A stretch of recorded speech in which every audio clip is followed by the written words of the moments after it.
hello. Hello, good evening. Good evening. Who's there? Who's there first to join us this lovely Thursday evening?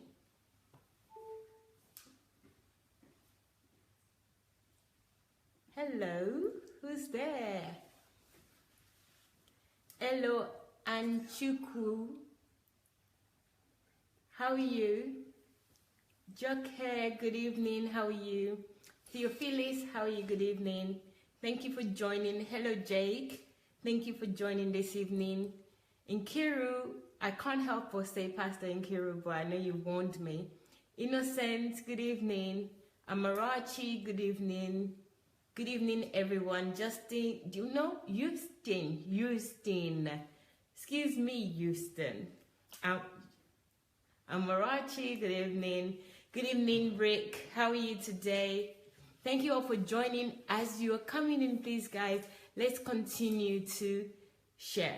Let's start sharing. I can see that some people have shared already, so that's why I said continue. So, guys, can we all share? Because one person has shared, I can see already. Evans, good evening. Good evening, Ayo. How are you? Thank you all for joining us this evening. It's a book review today, the last book review. I haven't gotten over it yet. I'm still just thinking and amazed by the information that I was able to attain during that book review. I really just can't wait for this one today. Primrose, good evening. Hello, Charles. Good evening. How are you?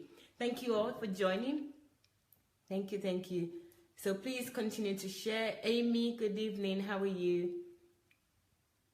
Thank you all for sharing.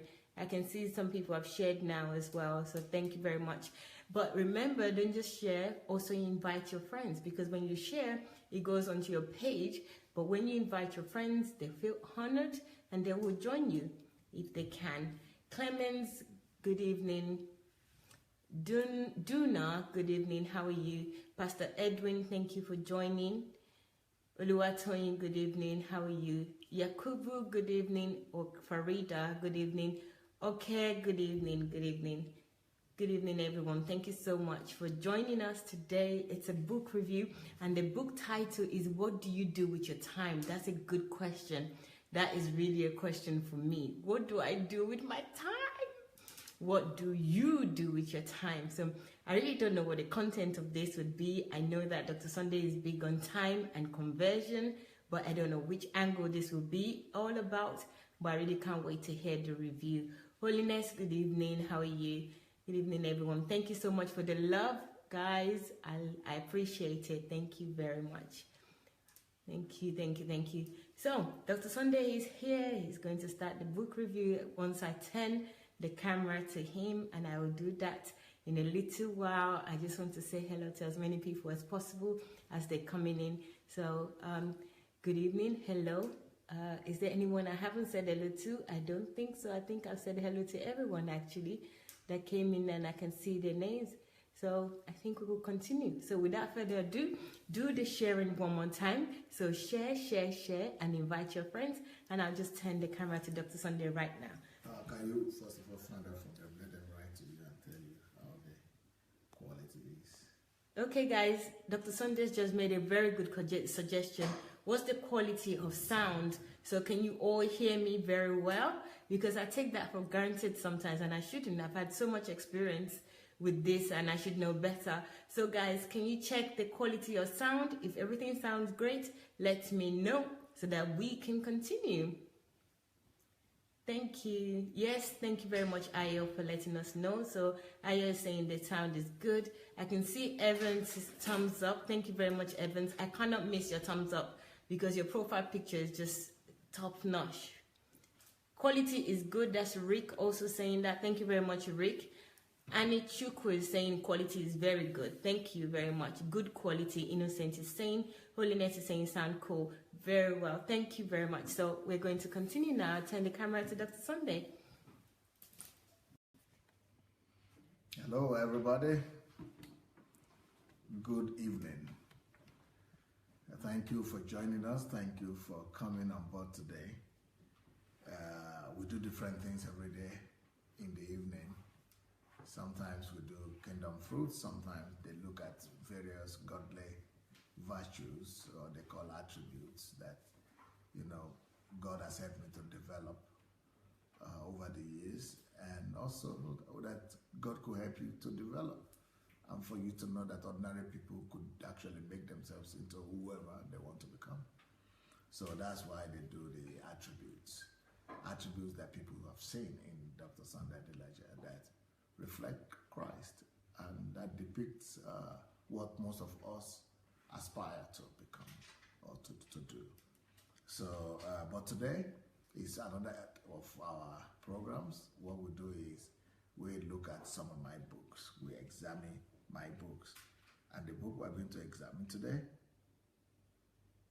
is the book that Pastor Rick helped me to edit. I don't know if you can see the book very well.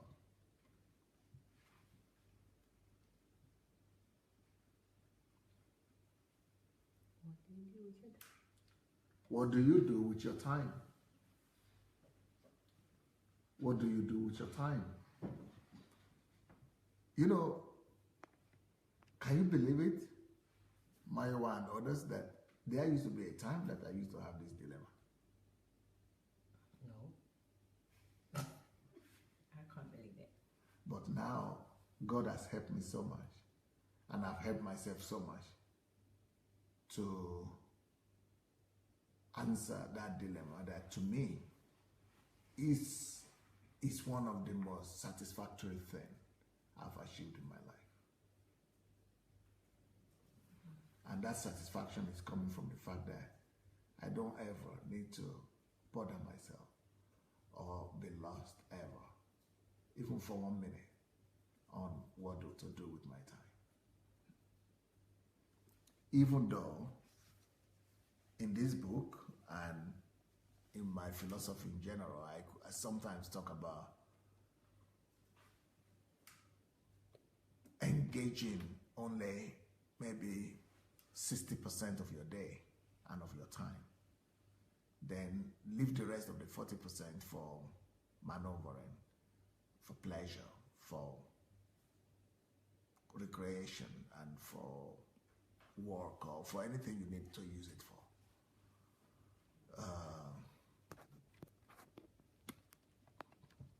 So nevertheless, what I'm saying is that I'm not born like this, or I was not born like this. I was not born knowing exactly what to do with time. I was born like every other person, not knowing what to do with time. And I used to remember those frustrating days and those days of ignorance. I will actually leave my home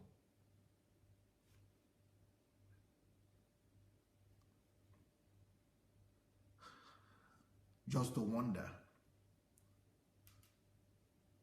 Wander, not like in wonder, but like in wandering. I will actually leave my home, walking around the city or walking around the town, wandering around the town, just because I don't know what to do with my time. I didn't know what to do with my time. So believe it or not, there used to be a time when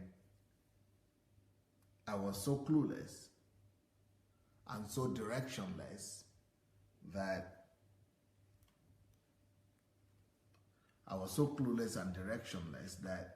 there used to be a time that I would actually leave my house, not going to any specific place, and because I didn't know where to go to or what to do.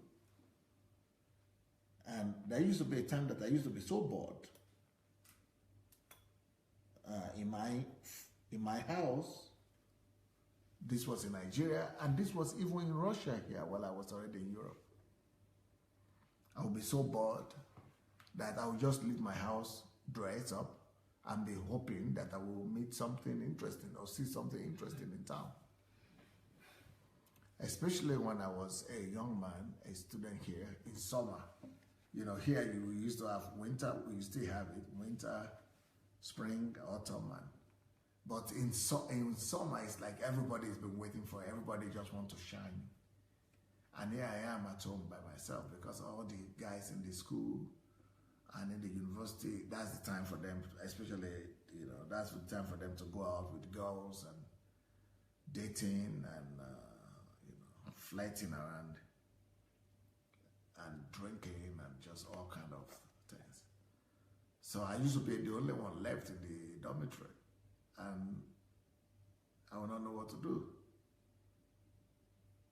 because I used to do 6 hours a day in the library, but I'm talking about holiday time, but when it's out of school time.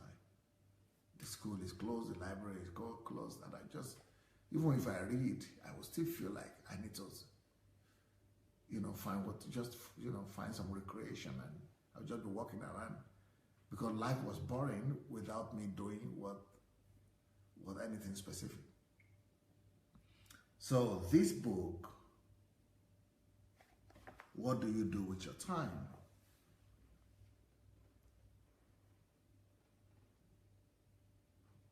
It's not coming, the title is not coming from just nowhere.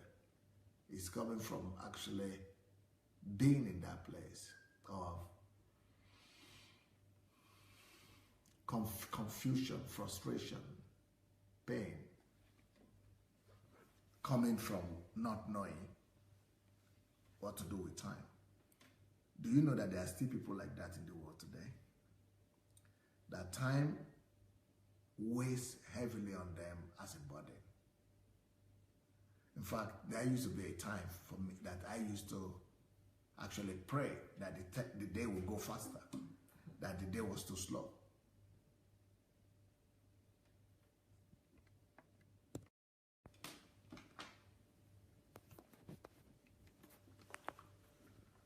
So this sounds like something absolutely incredible now. But this is what was my reality, and my reality was that I didn't know what to do with time. Time was like a burden to me. Time was like a heavy load that I didn't know where to put. So as a result of this confusion and ignorance, that is why I started to watch movies. I was never excited. I'm never a movie guy. I don't like it. But because movie kind of became my solution for some reason, movie kind of became my hiding place. So I could just go and watch movies so that I would not need to worry about where to spend my time or where to or how to get rid of my time. Can you believe it? And now I can imagine there are probably a lot of people still living like that, looking for movies or series, television series or just movies, because it helps them to wind away the time. It helps them to kill the time. And you remember I used to even live in Africa. I used to go about, walking about with my friends and asking them, hey, what can we do to kill time today? So I've been there before. But today, can you believe it? Look at the title again.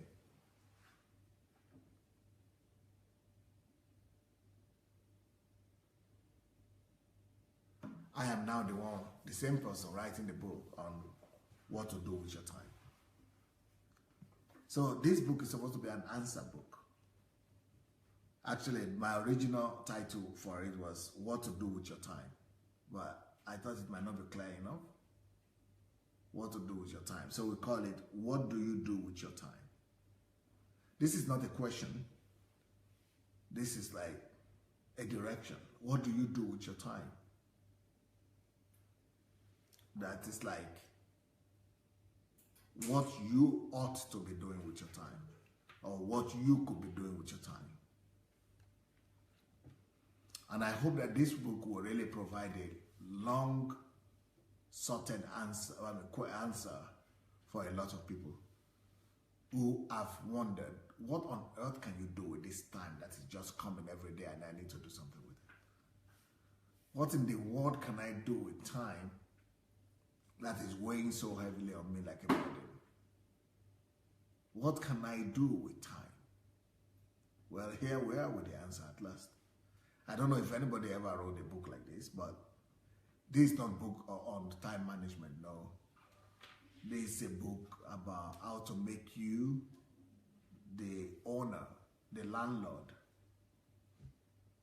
and the controller general of your time. This is teaching you about how to possess your time, dominate it, so much that you will know exactly how to maximize it, how to derive the best out of it for it to begin to work for you. So this is a book about the skills that you will need to actually learn to be a master over time, and how to make time become your servant. This book is about how to make money from time. This book is about the ability to view time and look at time as a money-making venture for yourself. So this book is a book about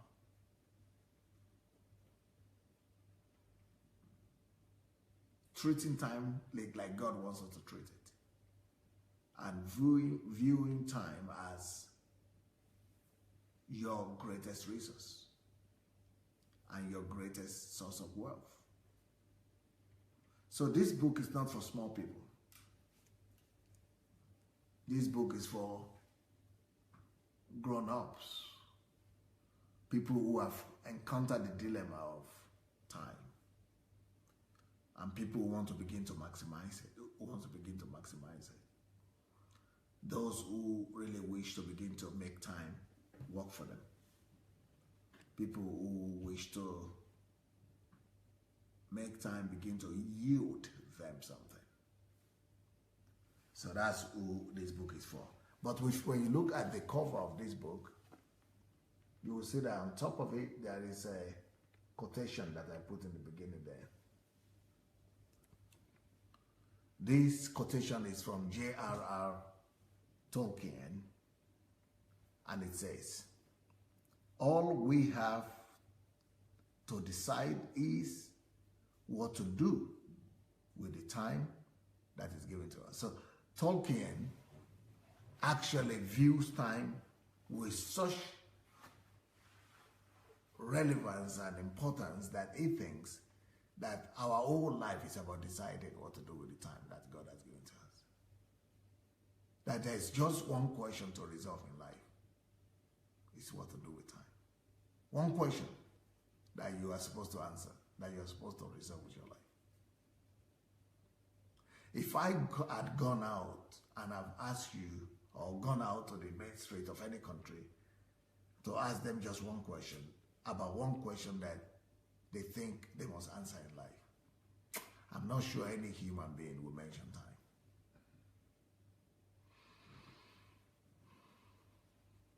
Yet, this man got it just right. That the only question,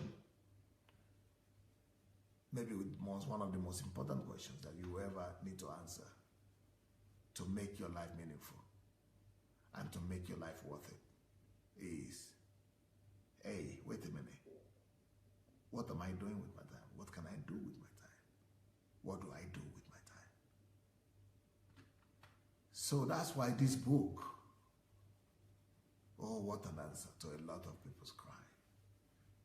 I'm sure a lot of people actually are still like me, trying to kill time, trying to waste them, trying to spend time. Can you imagine that for them there is an answer now?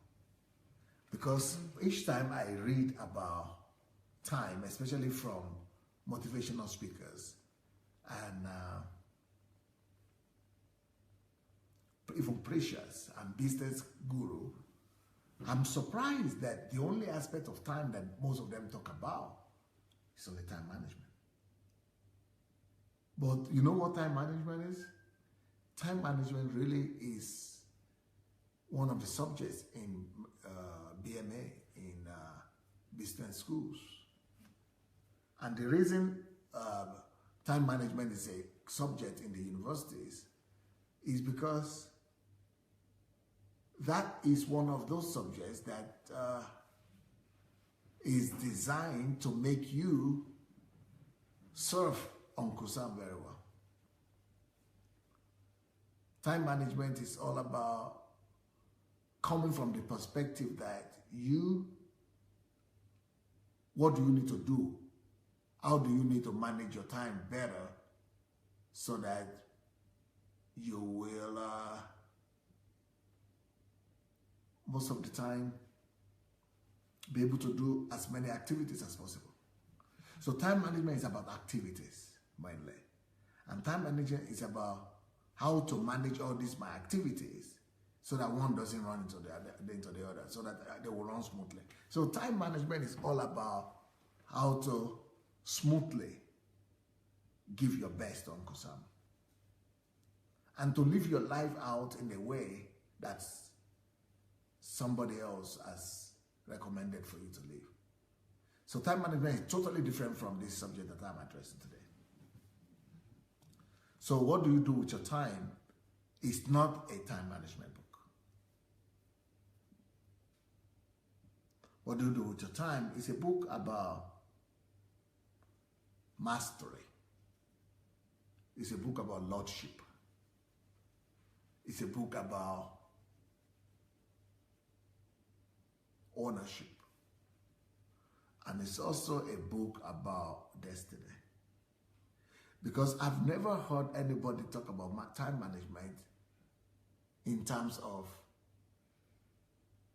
purpose and in time of calling. Time management is more discussed in terms of income, activities, results, business, money, maybe family, but not in the same concept that I'm thinking. Because in this book and in my own mind, time management is about, let's say I have 10 activities today. Today I have to do this, go to school, go and pick the kids, school run, my job, come back, cook for them, get it, just see this done, get this done, get this done. So time management is about activities of the following day, or the following week, or the following year. So time or the following years. So time management is about making order in my activities. Whereas what to do with your time is not about what you are doing today or what you need to do today to put it in order. No.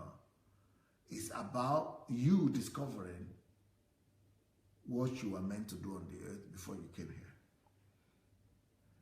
And now that you are here and you have discovered what you are meant to do, now go back to the end of your life. See and define for yourself who you are meant to be from heaven and what you are meant to accomplish. Then, from that position, build your life of today. So basically what that is saying is that by the age of 70 years old, let's say I'm going to live to be 70 or 50. No, I'm already 50. So let's say I'm going to live to 70. So I must look today till to that time when I'm 70. Write down all the picture or the expectations of my greatest dream and aspiration by God, or how I see it at 70. So the best of myself that I've seen at 70 in harmony with God's ideas for my life, I now sit down and say, okay, That's where I'm going. So I'm now sitting down today, building my life, the pathway to my life, 70 years, 20 years from now, in my own case. Let me say it in a different way. I know that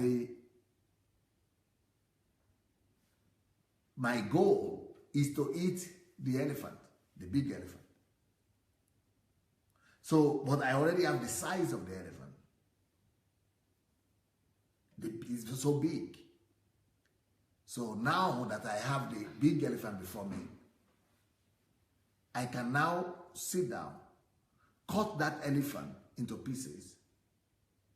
Once it's cut into pieces, then divide those elephants into 70 or into, from now, like if I'm 70, if I'm 50, into the next 20 years. So how much, okay, let's say I divide it first of all into, so between now and 70, that is 20 years. So I first of all divide the whole of the big elephant into 20.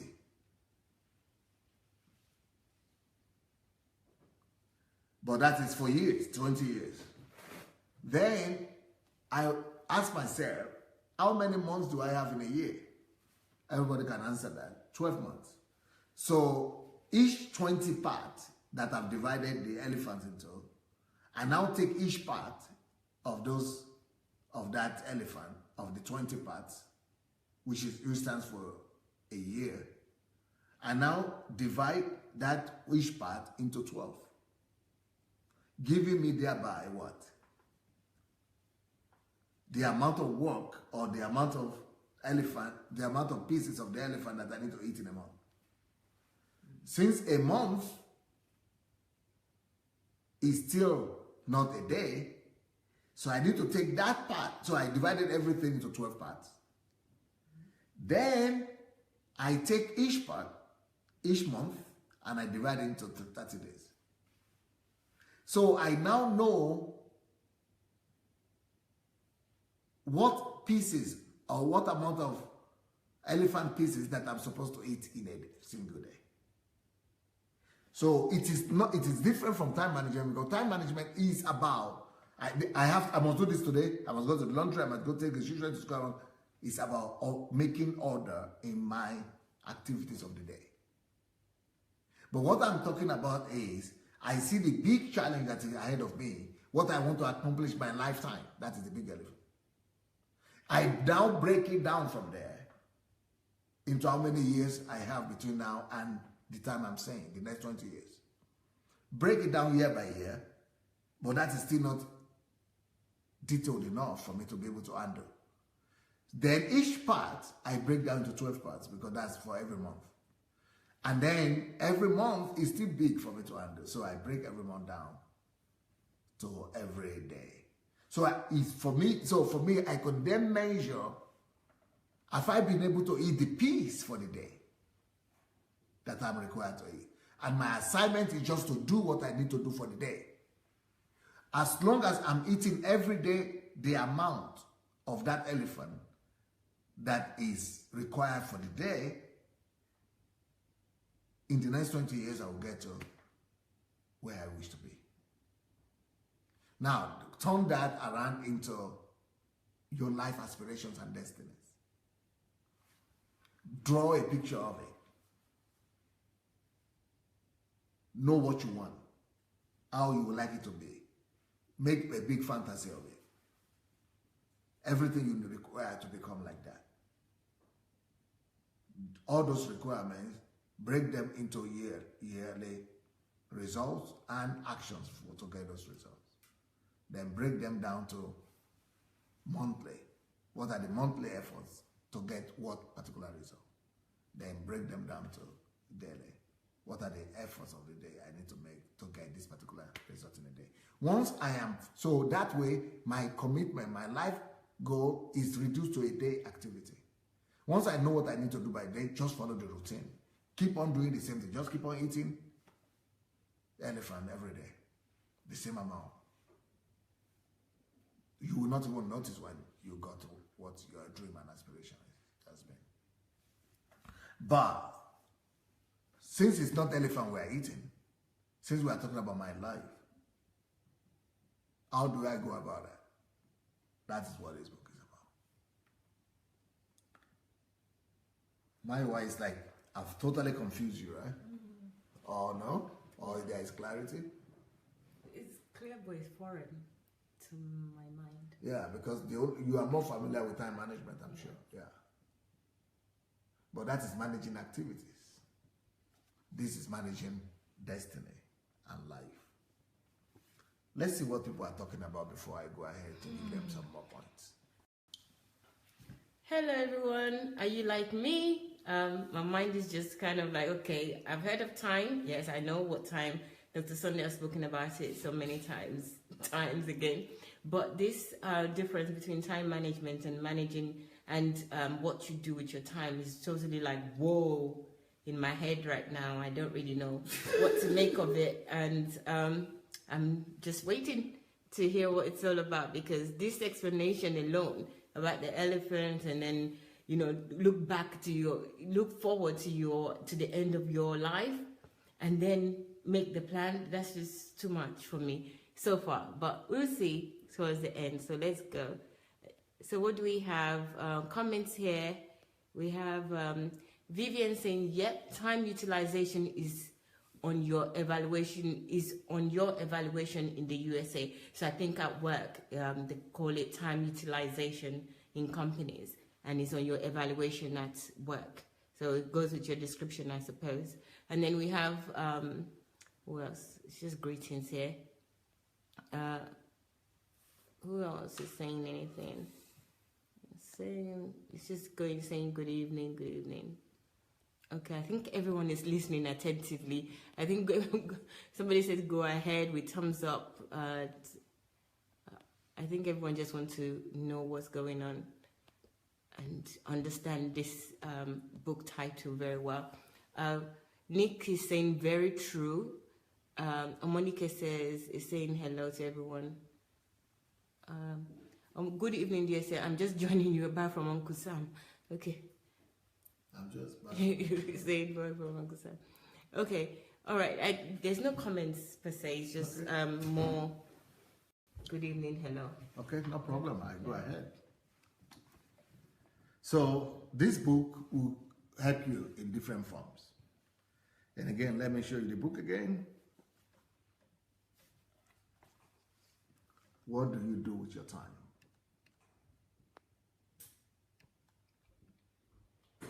What do you do with your time?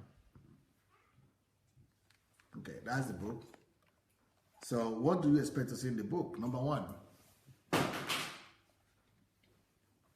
Sorry, guys.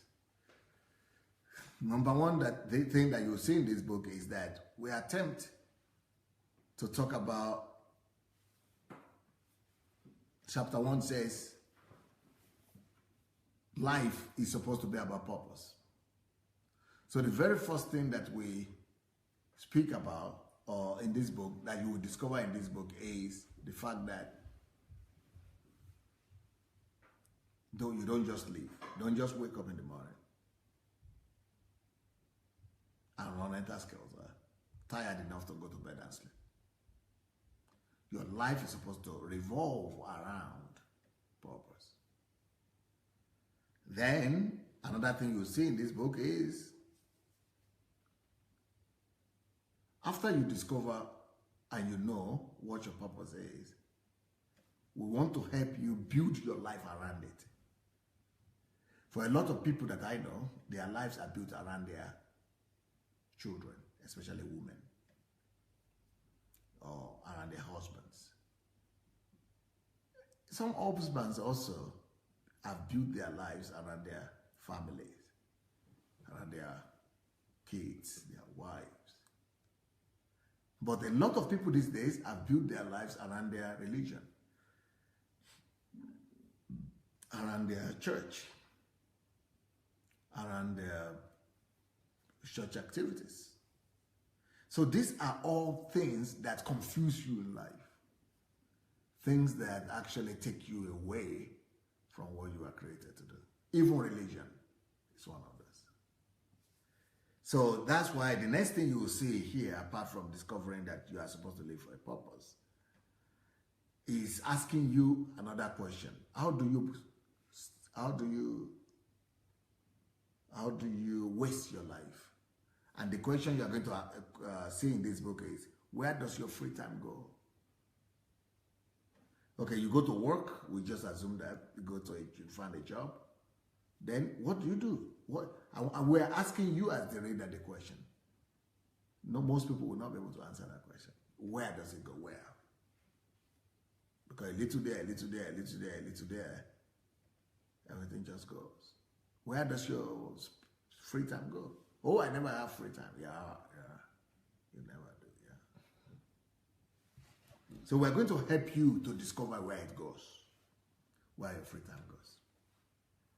And we're going to help you to be challenged, to restructure your life. Not your life being spent on whatever comes up, what demands come up, but so that your life will be now built around that which is your purpose. So the next thing you will discover in this book is that time you have regained through discovering how you spend your extra time or your free time. We are now going to teach you about how to measure time.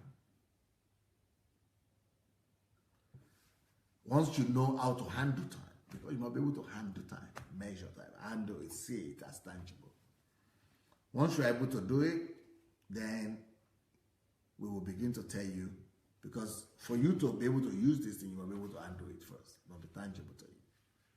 So now that you are able to handle it, it's tangible to you, then you can tell it what to be. You can tell it to be like this. You can tell it to be like this. You can tell it to be like this. So once you are able to measure time, then you'll be able to give direction to time to become what you want of it, or derive from time that which you desire from it. You'll be able to be commanding time to produce for you your preferences, whatever you prefer. So that's one of the things that you will learn from this book, in this book. Another thing that we'll teach you about in this book is how to make sure that every single day of your life is converted to something. So we are going to be showing you in this book how to make a day produce products for you. For some people, the only product they will see in their lives would be once in 5 years, or once in 10 years, or once a year, something unique. But we want to get you to a place whereby you produce something unique and have results in your life. Not just once a year or once a month, but every day. So the next thing you are going to discover in this book is how to invest time rather than spend time, and rather than waste time.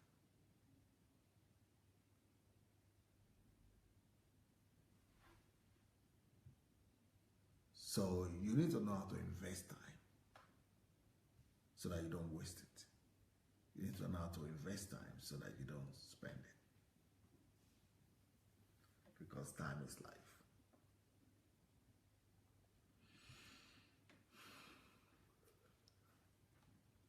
So one of the things that this book is going to give you is that it's going to give you what I call time consciousness. You are going to be very conscious of time, and you would not like to just waste time any longer. One of my sayings in regards to this is that the man who panics and trembles over every minute of his life is the freest of all men. The man who trembles, panics, defending every minute of his life, is the freest of all time, is the freest of all men. So we are going to teach you in this book to become like that. Someone like that, someone of that quality. Then I'm going to address my contingents, or what they call them, my people that I see that I love, who are my followers, but I'm going to really confront them and address them in a rather merciless way, out of love. And you will understand the logic behind my attack against these people. And what is this attack about? I'm going to, this book, I have a whole chapter that is dedicated to challenging Christians and believers on the tradition of going to church.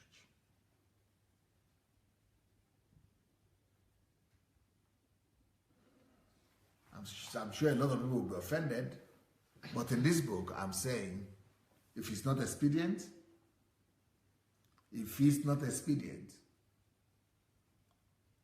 build your own personal relationship with God, love Him, walk with Him, just love on God.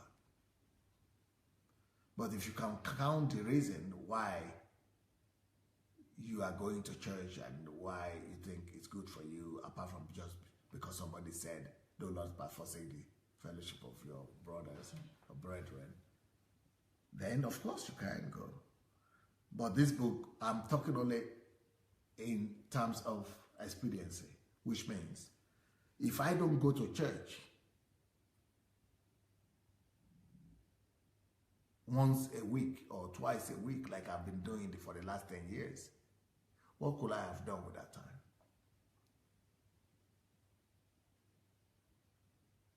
So if I don't go to church to spend the 4 hours, because I need to travel there, come back, and meet people, so minimum 4 hours a week. Those 4 hours, if I've been using it to read books, build plans, if I've been using or spending those 4 hours in the laboratory or a library, if I've been building projects or going to reach out to the needy, we have had more results. So I'm going to challenge Christians, and the challenge is not about, you count it, you calculate it. Calculate how much you have spent on church the last 10 years of your life, or the last 1 year even. And now calculate what you could have gotten otherwise, if you have been investing the same amount of time on self-development, for example, or on getting to know God, or on solitude. How much more will you have gotten? I know it's going to, like I said, it's going to anger a lot of people, but I'm about you being productive. I'm about you being fulfilled. And I'm not going to allow your anger or frustration to silence me.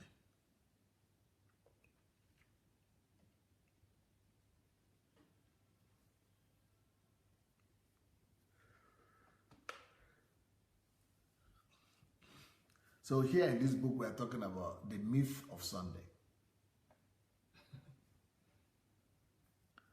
We're talking about African Christian as a case study.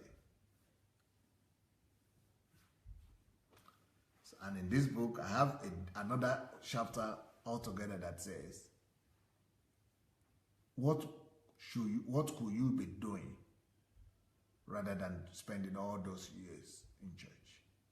So here I say,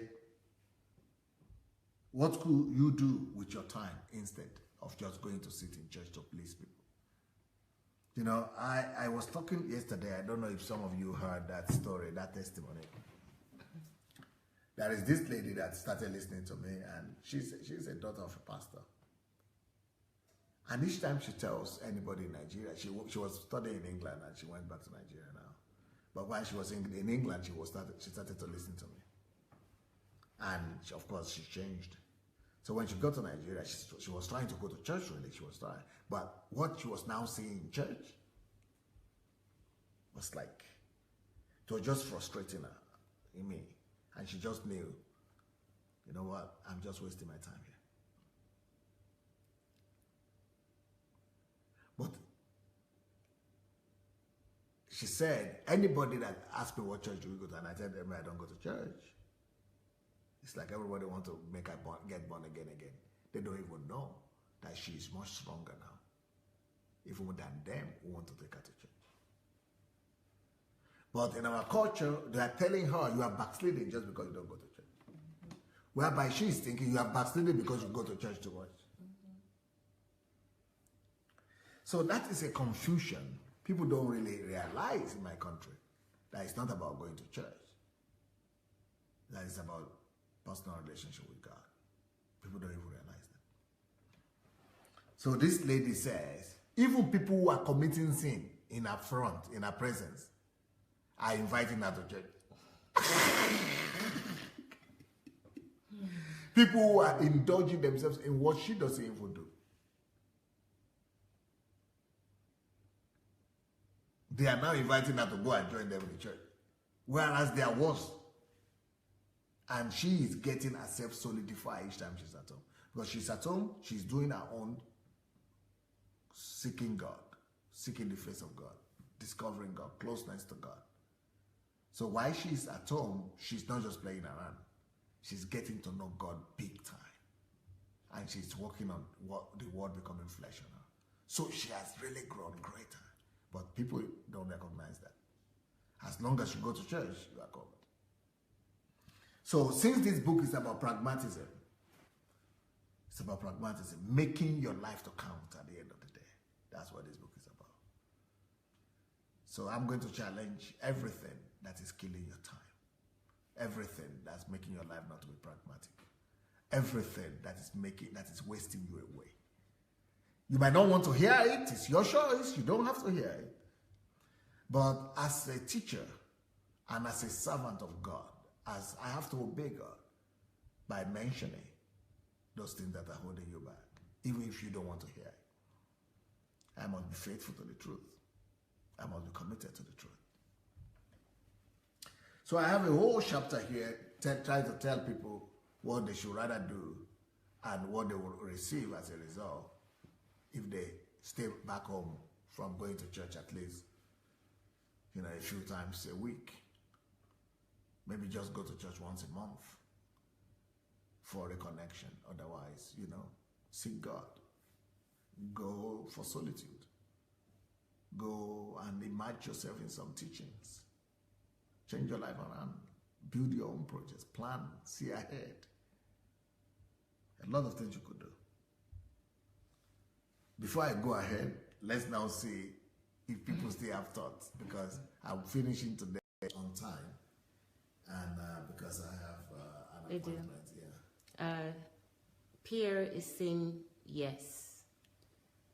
Nick says, Dr. Sunday, not even once a week. I know an African church in London. People come there for 14 days.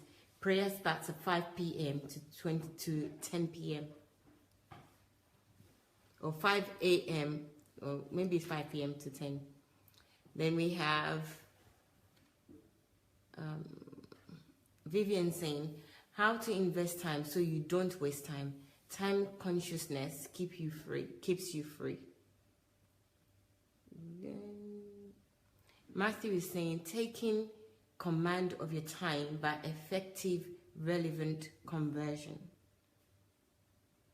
Then we have Olukayode that says, there must be a time tag for everything we do on earth.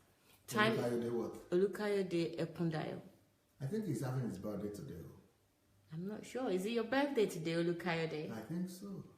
Because if you go to the messenger, I think some people are congratulating you. Well, happy birthday, Olukayode. If it is your birthday today, then let me just read your comment here. It says, there must be a time tag for everything we do on earth. Time is the greatest wealth. Time is life. Time to upload and time to download. Time must be properly managed for efficiency. Delivery of our life's goal. Okay? But Dr. Sunday did say it's not time management this book is about. And Reverend Roslyn is just saying, I'm here. Welcome, Reverend Roslyn. Somebody is saying, Annie Chukwu says, see Ecclesiastes 3:1. I don't know what's in that. Amy says, very clear, perfect. Evan says, does our time always belong to us? Question. Or do we make consideration of others' time? That's a question from Evan. And then... Yeah, that's what I said. That's why I said you only plan out 60% of your time so that you have the other 40% as maneuver, or do your chores, or do your whatever you need to do with your family, or to consider other people, or, you know. Yeah. Brilliant. We have Anthony saying, amazing thoughts, I like. So Evans, to your question, Dr. Sunday said that he's already mentioned, which he has, that you should plan 60% of your time as this book has been written, and then the 40% you can use it for your family and other things that comes up. But 60% of it must be planned for your purpose. And then we have Annie Chukwe that says, words of wisdom from DSA. Nick again is saying, very true. Monica is saying, good evening. Okay, I've read this already. Let me go back to the bottom of the page. Yes, thanks, blessings. Oh, it's your birthday today, Olukaide. Happy birthday again. Yes, it's his birthday. Pastor's email, Evans, is pastor@godembassy.org. So that's pastor@godembassy.org. Okay? I know. So Charles says, I know such ungodly church people. Church is more important than knowing God personally. That's from Charles. Okay, that's it. So we can continue. Okay. Especially since I'm going to be through soon. So, one of the things that this book is going to teach you is that it's going to teach you about how to actually measure your life by concrete products that your life has been able to produce. So this book is going to tell you that you are living every day, and most of the time we don't even measure our lives. So this book will tell you that you should begin to measure your life, not just yearly, but you can actually measure your life daily. Sometimes you can even measure your life hourly. So this is what this book is going to do. And what is the greatest criteria that you could use to measure your life? That criteria is called product. Product. And I want to teach you, and this book will be telling you and teaching you how you could turn your time into concrete products. And that every hour of your life should actually be producing products, or in the process of production of products. So you should be having tangible product that you can show for the day you lived, or at least point out the process, the product that you are in the process of producing. So if you cannot measure your life by products, concrete, measurable product, it means you've been lost. You've not been doing anything tangible with your time. If you are doing anything worthwhile with your time, it will produce something. So this book is going to teach you on how to make your life result-oriented, and how to get the best result from not just your life in general, but from every day of your life. So at the end of the day, after reading this book, your life will be you'll be jam-packed with results and with products. Just like we see with the people that would profile in Kingdom Fruits. I mean, people like Anastasia McDonald, for example, just jam-packed with all kinds of products. What she's not been able to do in the last 30 years of her life. So what she couldn't do in 30 years, now in 1 year, she's full of products. Her life is full of products. Or yesterday we profiled Biden, for example. He's 30-something years old. He's not able to produce any product. Now his life is full of products. Just doesn't have enough time anymore. I mean, look at anyone, anybody. So this is the book that will really bring you there. It will bring you from time wasting into not just time investment, but it will bring you into time conversion and products production. Well, you know, is you ready? I'm sorry, they are stealing a few more of your minutes, but I have a conference call which I'm going to try to delay for you to come, and I think Mayowa might need to read some comments, and then she has to come to join that conference call as well, and then we'll see you in 1 hour's time. God bless you, everyone. Bye. Hello, everyone. I've got some comments here. And let them know where they could get the book. Yes. Okay, let me tell you where you can get the book. First of all, the book is available on Amazon right now. So go to your Amazon, depending on the country that you're in. And also you can get it in Africa on Okada Books. So you can get it on both Amazon and Okada Books. So let me start with the comments. Prince is saying, everything in life begins with time. Primrose says, I need to hear this today because I have been finding it difficult to manage my time, mostly with kids and all the activities they have going on. Well, get the books, Primrose. Amazon is available, so it's available on Amazon or Okada Books. And then we have Omonike that says, is saying happy birthday to King Golua Kayode. So that's for you, Kayode. Eric is wow. Vivian is saying thank you, Pastor. And then Kazim says hello, DSA, and the entire family. So glad to be back in school again. Okay, Kazim, thank you for letting us know. So guys, we have to go now because there is no more comments. You guys have not put in any more comments, and we have amazing. So we'll be back in 1 hour. Don't miss this. You know, yesterday was so amazing. The Plague of Silence, and don't be like what's his name? Don't make the mistake of Martin Nemola. Yesterday was just amazing. And today we've got another great that Dr. Sunday is going to talk about. I cannot pronounce his name, but please don't miss it. The Plague of Silence at 9 p.m. Ukraine time. That's 7 p.m. UK and Nigeria time. So please don't miss it. We'll see you in 1 hour. Okay? I hope to see you. Take care. Bye.